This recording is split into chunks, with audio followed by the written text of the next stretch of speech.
Please stand. Welcome to your July 21st, 2025 Rotary Club of Ames meeting. Please recite with me the Pledge of Allegiance.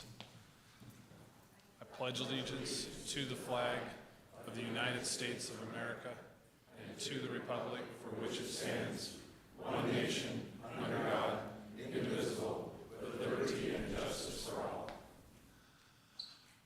At this time, do we have anyone in our Rotary family we'd like to keep in our thoughts and prayers? Certainly those that are still affected by floods and even some other terrible weather around the nation. Anyone have anyone else? Yes, keeping Dean Phillips' family in our hearts and prayers as well. Well, let's just take a minute.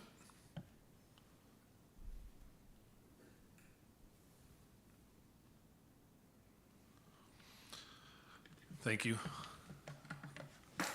Okay, we can go ahead and be seated. We have some guests here today. I'd like to go through that. Diane, you've got someone to introduce with you. Good morning. Diane Bjork. I'm with Friendship Arc, and my husband Bruce is here with me today. Welcome, Bruce. We also have, speaking later as well, but we also have Tami Hicks joining us with Overflow. I'm Tami Hicks. I'm filling in for Sandy Swanson.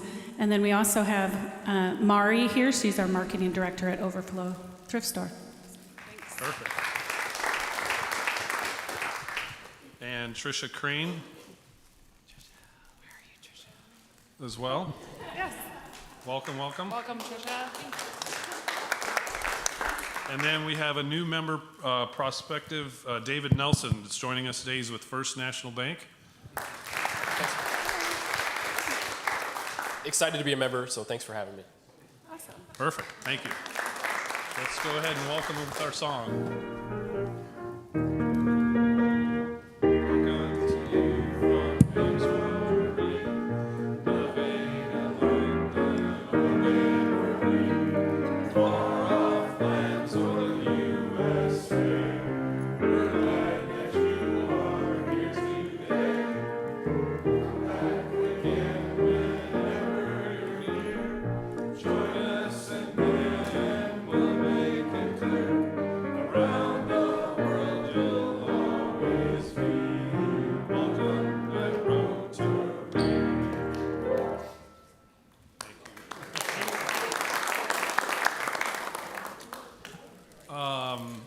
Next week, I'll be the guest speaker.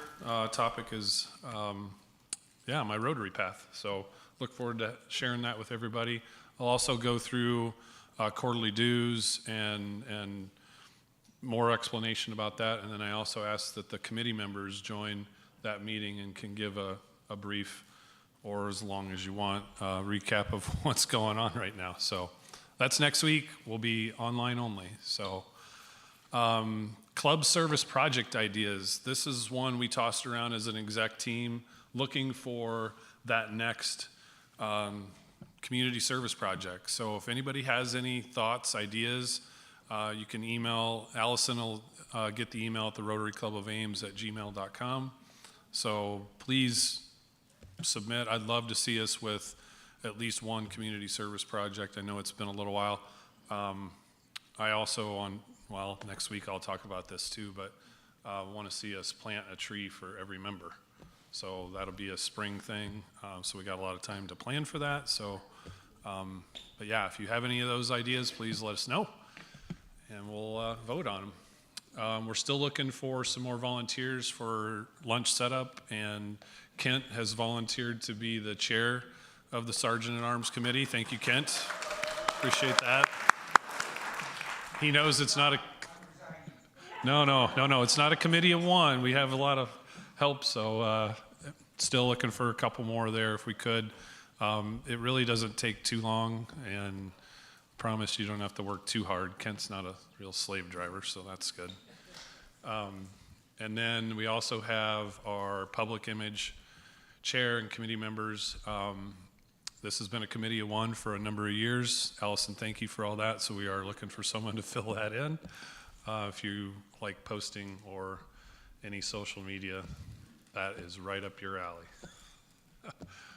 Let's do the brag bucket. And in the spirit of our past president, Katie, I too really enjoy hearing the stories of everybody and more about personal and business. So please feel free to share. I really did enjoy that this last year and any time we did brag bucket. So look at this, we got perfect. Thank you. Hands? Anybody? Okay. Right there. All right, Randy Olson, Iowa Limestone Producers Association. Just want to thank and congratulate Jamie for taking over the role.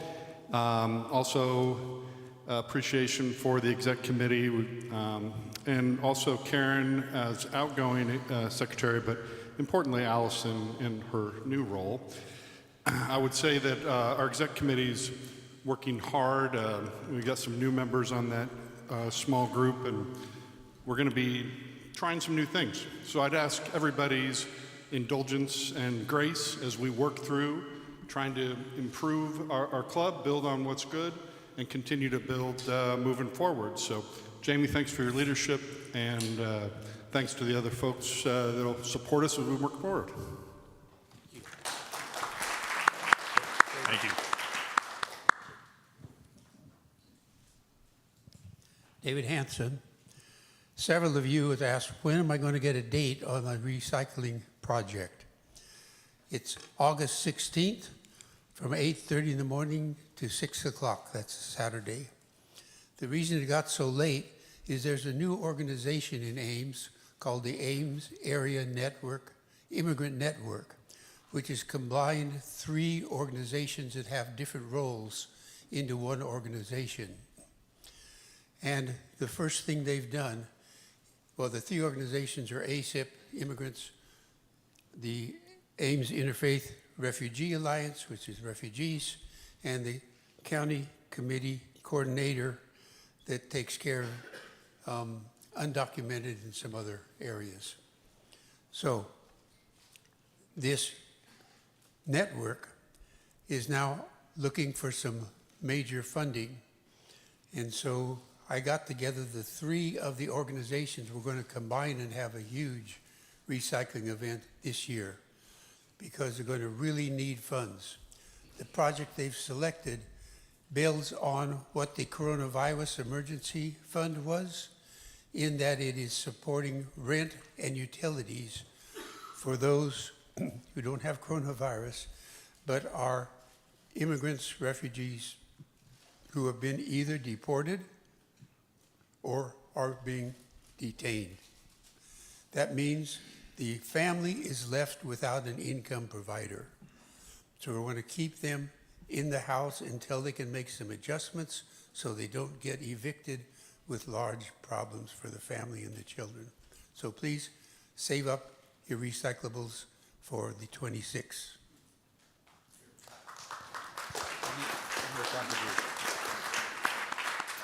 Good afternoon, Lisa Hedden, Story County. I just wanted to share, I've talked before about my son Paul, his team for softball, won at districts. They are moving on to state, which is August 2nd, I believe, that's Saturday. He's been doing softball the last few years. He did tell me he's not doing it in 2026, but we'll do it again in 2027 because he's a huge WWE fan, and apparently there is 2 days of WWE SummerSlam in Minneapolis next August, and guess who he wants to take him to it?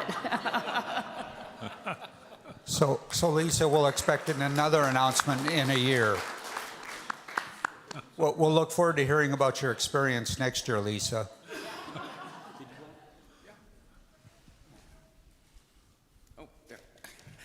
Yeah, my name's Roger Meharry. I'm a retired pharmacist. I just got back from about 10 days in Denver and Golden, Colorado, my grandson's wedding. We had a all of my family made it there. By God, they all made it home safely. You know, that's something because there's about 35 of us, 13 grandchildren and their spouses and great-grandchildren. And so, wonderful time, very proud. Roger, did you visit the Coors Brewery in Golden, Colorado? I didn't have time.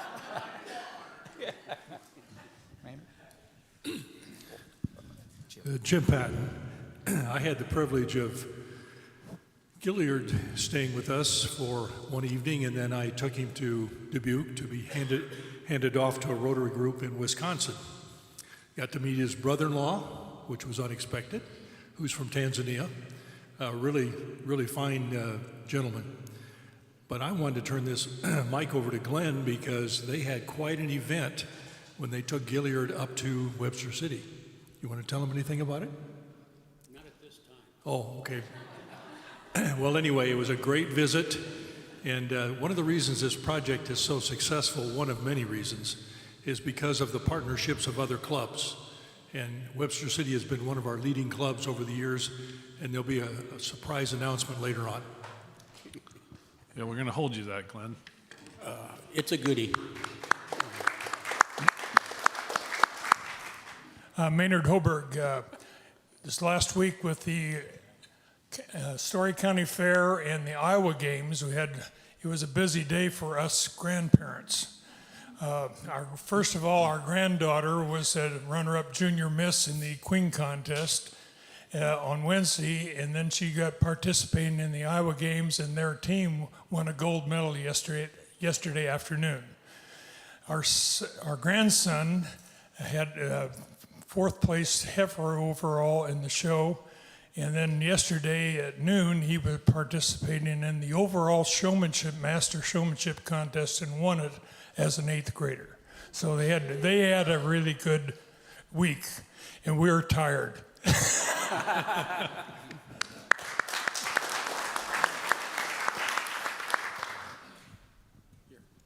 Okay, just one thing. Tomorrow, 7/22, 68 years, 68th anniversary for Pat and I. Wow.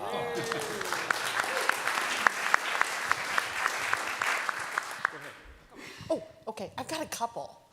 Ashley Thompson with United Way. So first, I'm seeing two of my friends here, Sheila and Christy Mayo. I spent the morning at the Ames Public Library with Raising Readers, their small talk program. So nothing like starting your week off with babies. So that was very fun. But just two things. I know we'll get to present on it before, but we were the recipient of one of the Rotary grants to help support an expansion of our office footprint. We'll get to present on that more later this year, but had our first kind of official event where we were able to use the space. So excited, and thank you again for your support on that. That'll be great for us to share. And then also bragging on my husband, who is a Nevada Rotarian. We celebrated 10 years of marriage last week, but their Story County Medical Center, where he's the administrator, is in their second year of summer meal programs for kids in Colo, Nesco, Collins, and Maxwell.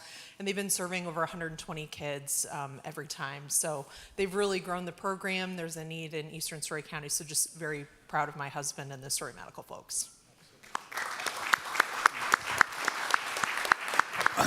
Warren Madden, I'm going to make a pitch since it's happening this afternoon. Ames Voice, which is the new group trying to get some local coverage of our community. I think it's important over time that we have media coverage of city councils and Story County boards of supervisors, school boards. They've got a meeting this afternoon from 4:30 to 6 out at Green Hills in the community room. If you didn't get enough to eat this noon, I think they're going to give away cookies and coffee. Talk about it. I would encourage you to support that. I think over time, if we don't have some attention being paid to our local government entities, it's a problem for the community. And this is a group that's trying to get that going. Ann Campbell and I have been on the edge of trying to sort of help get going, but they now have got a group trying to crank it up. So if you're interested, show up to get another overview and free cup of coffee and a cookie. And Warren, that was at Green Hills?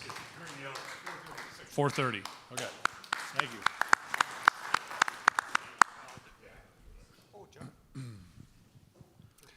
John Delliff.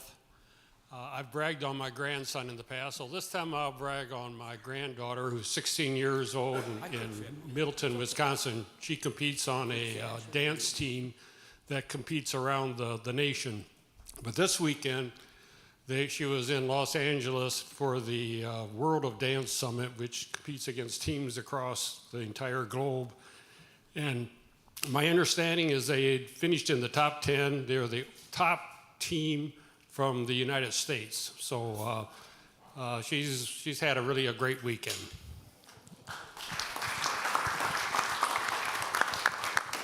Katie McMahon, Express Employment Professionals. I never get to say that here to this group, and past Rotarian president, so I made it. Woo! Anyway, I just want to say thank you, brag on all of you. It's nerve-wracking to get up there, and you guys were just the most welcoming. Everybody made me really feel comfortable, and lots of smiles when you look out. So I just want to say thanks to all of you. You're the best Rotary Club ever.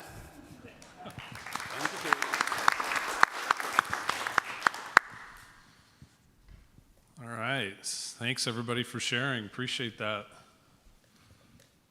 We're going to move on to our guest speaker now. I'm going to have Jennifer Ellis come up and introduce and turn the mic over to her and the team.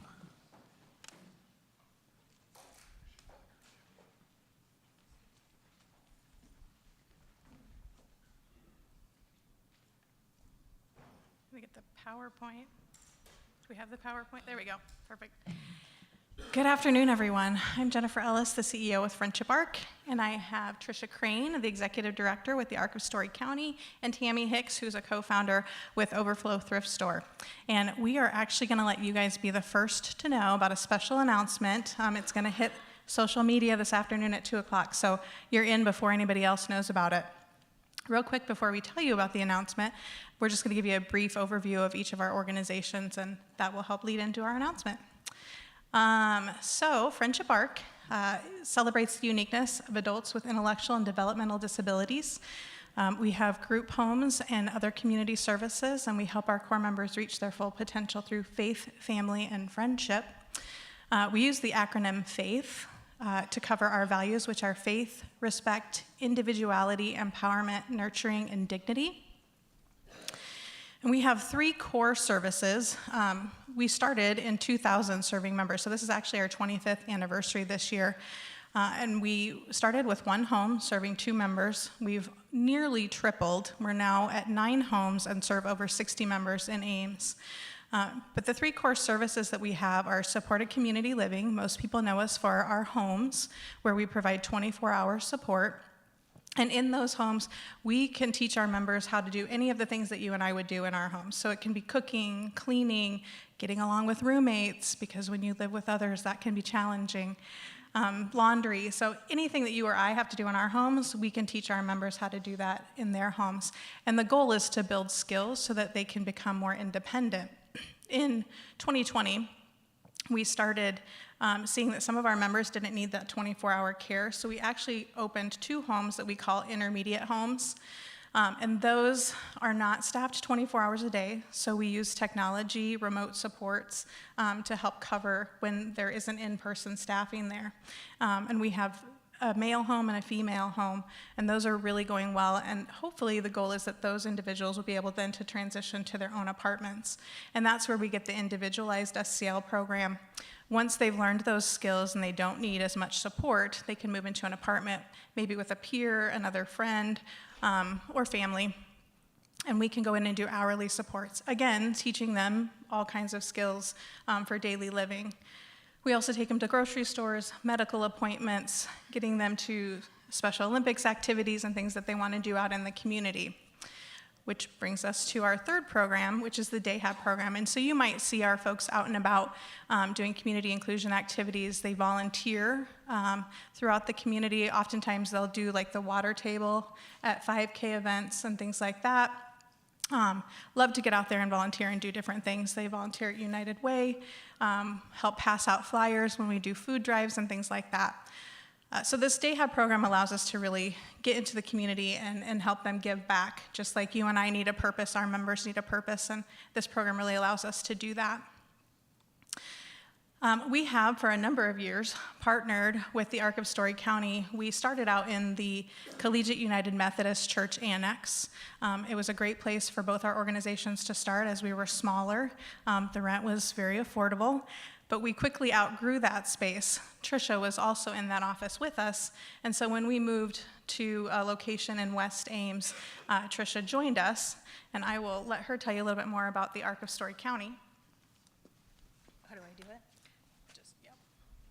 Woo! Okay, hello, I am Tricia Crain with the Arc of Story County.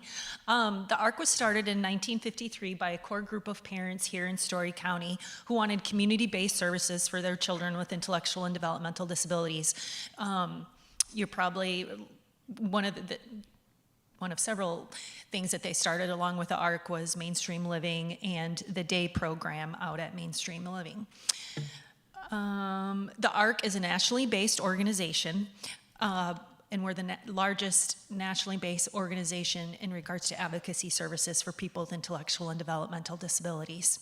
We are best known here in Story County for what is called our Active Lifestyles program. So we oversee and coordinate Special Olympic activities for about 100 area athletes, adult athletes living here in Story County, such as Lisa mentioned with her son Paul. So you can see all of the various activities that we have listed, and we were also kind of helped with championing the inclusive playground in Miracle Field at Inez Grove. Another program that we're really proud of is what is called Project Search. Project Search is another nationally based program that the ARC is the provider of and Iowa State is the host site. So it's a 9-month-long employment training program for people with intellectual and developmental disabilities. They start in August, they graduate from the program in May, and upon completion of the program, they have a 93% success rate of employment in the community. And now we will turn it over to our friends at Overflow. You'll have to tell me how to do this too. Thank you for letting me come up again. Thank you. I'm short. I know that Sandy actually talked about Overflow in April, and so I'm not going to go over everything that she said, but Overflow exists in order to, which one? Yeah, Overflow exists in order to transform the abundance that we have in our community into support for organizations by recycling and reselling affordable goods. And so we're a thrift store, and in 2025, this year we'll actually be able to give away over $300,000 to 25 different organizations, both locally and abroad.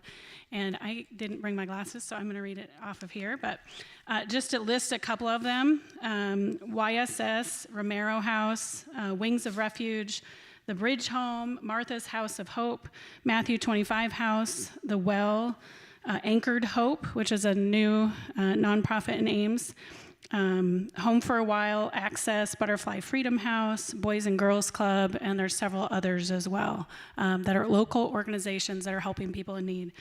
And so Overflow is passionate about caring for our community and working with other organizations within our community. And one thing I wanted to update on, because I know that Rotary had given a grant towards our recycling program.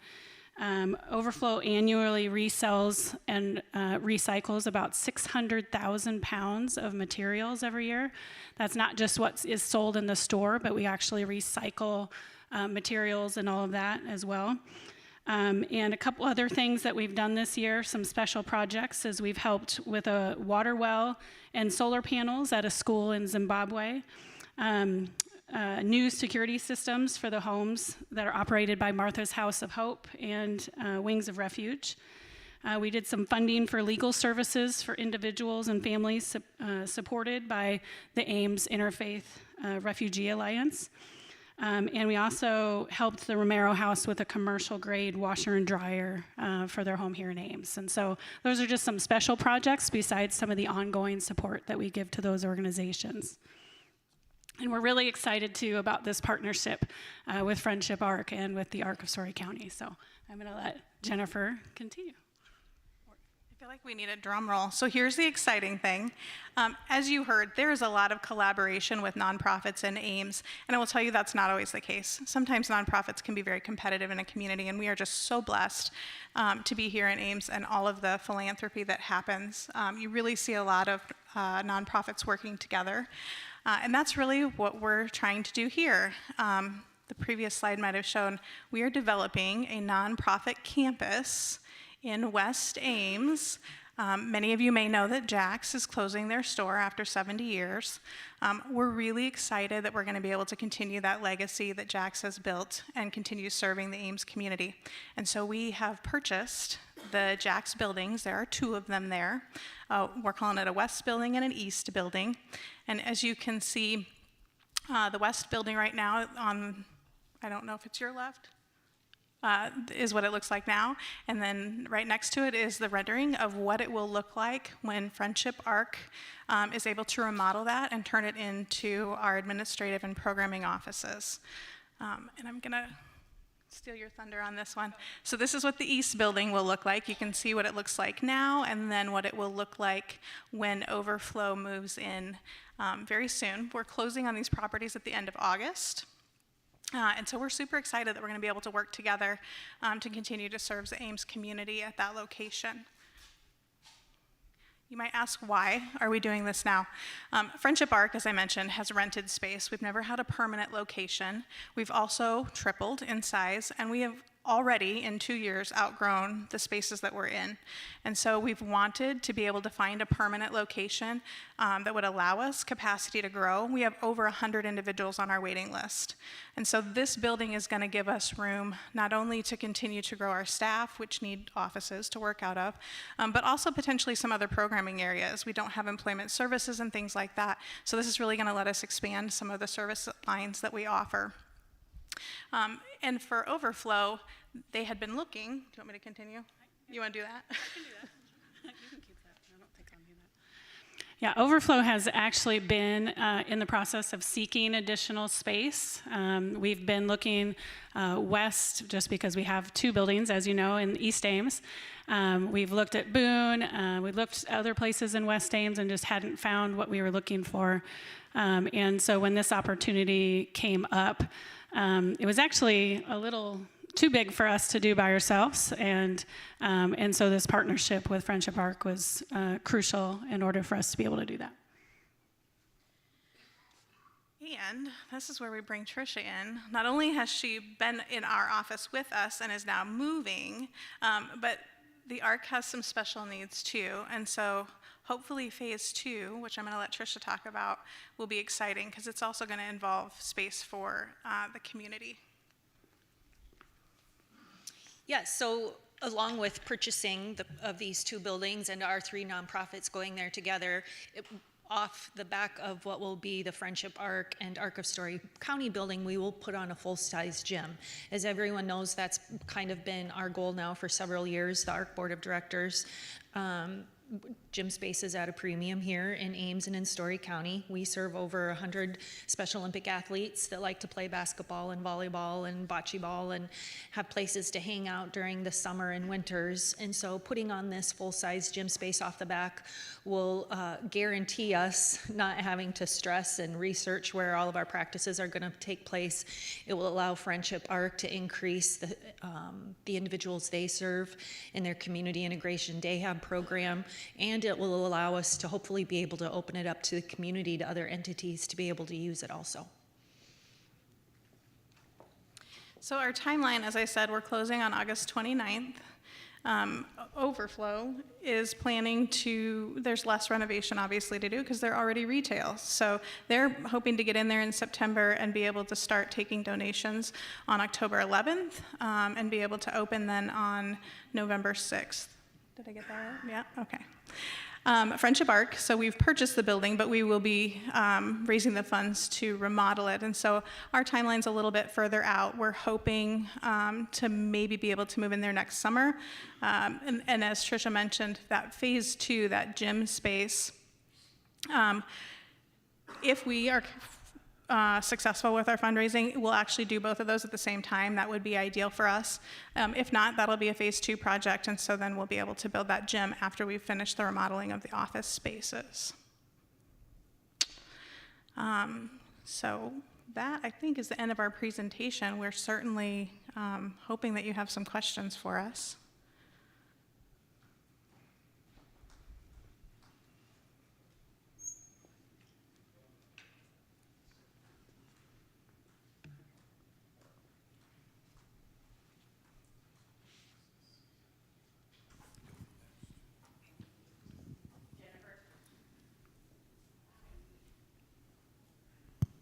Now it's on. So if people want to donate to this initiative, where would they go to do that? So at 2 o'clock today on all of our social media platforms is the official public announcement. You guys, like I said, are the first to know. And so there'll be more information coming out. So you can check our websites or look at our social media. Certainly reach out to either of the organizations, any of the three of us. Jean Cressy. So 2 questions. One is, do you already have the money to purchase the building, or do you have somebody purchasing for you? And then my next question is, have you actually raised money for the renovation yet? And that's going to be in the announcement at 2 o'clock. So we have the funds to purchase the building, and then the campaign that we're doing will be for the remodeling process. Have you raised any yet? We have started, but we have a long way to go. Maybe if I'd have read faster, I would have got this answered. Are you keeping anything on Duff Avenue to take merchandise to, or that's closing completely? No, both of the stores that we have open currently at 202 South Duff and 919 East Lincoln Way will both remain open.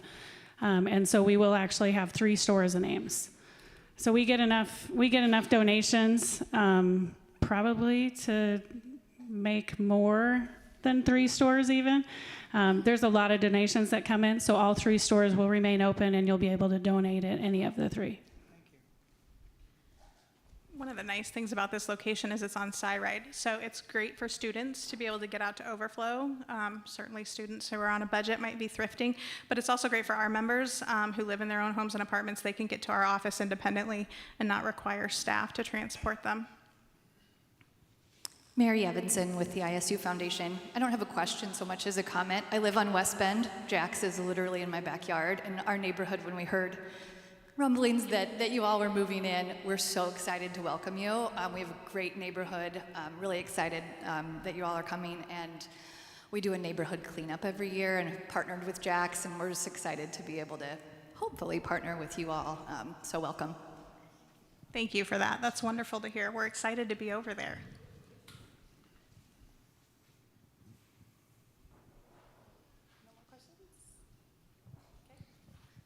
It looks like you're going to get a few minutes back in your day then. Thank you guys so much for listening to us and letting us announce this to you.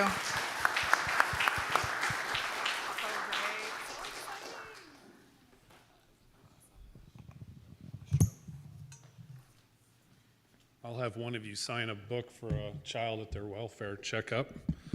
We just got some more of those today. So great work that you do, all of you and your staff. I know the last year we had a bit of a textile campaign drive, and I went through my closet, Heather went through her closet. We could do that again another 4 or 5 times probably. I'm sure everybody can attest, but it's a testament to see what little each of us can do to help with a bigger, greater cause of just cleaning our own houses out. That's how I looked at it. I was like so proud of that. So yes, thank you again. Thank you very much.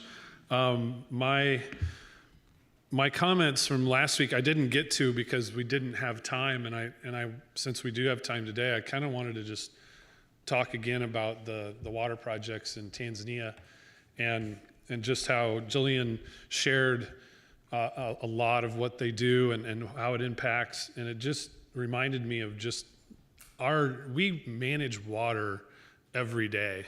You just don't think about it. But if you really do sit and think about it, every part of our day, every part of what we do, we're managing water. Our homes manage water so that it doesn't get in or cause mold. That's a lot of what we do is fix homes that do not breathe right, or but just taking for granted the sheer drinking water that comes to our house, those times where we have to be in a boil ban or whatever, or flooding happens, it really makes you think how easy we do have it, and those around the world that don't. So I was very happy that was part of my first presidential day, was to hear from Jillian and all that they do, and how that can continue to, with the support of folks like yourself, how that will continue to just help those in need around the world. Allison has one thing. There was a second presentation last week on Wednesday, which was recorded, and I will get it on our YouTube channel. Oh, perfect. Yeah, so he was Wednesday, yeah, had another presentation that'll get uploaded as well. That's great. So yeah, I just wanted to make those comments from last week. And yeah, and back to today's, thank you again. Again, it just shows the power of all of us, just with a few things that we know we can't use anymore, and there we go. So with that, I guess we've got a little bit of time to socialize if you like, but let's go ahead and stand if you can, and we'll recite of the things we think, say, or do. Is it the truth? Is it fair to all concerned? Will it build goodwill and better friendships? Will it be beneficial to all concerned? Thank you, everyone.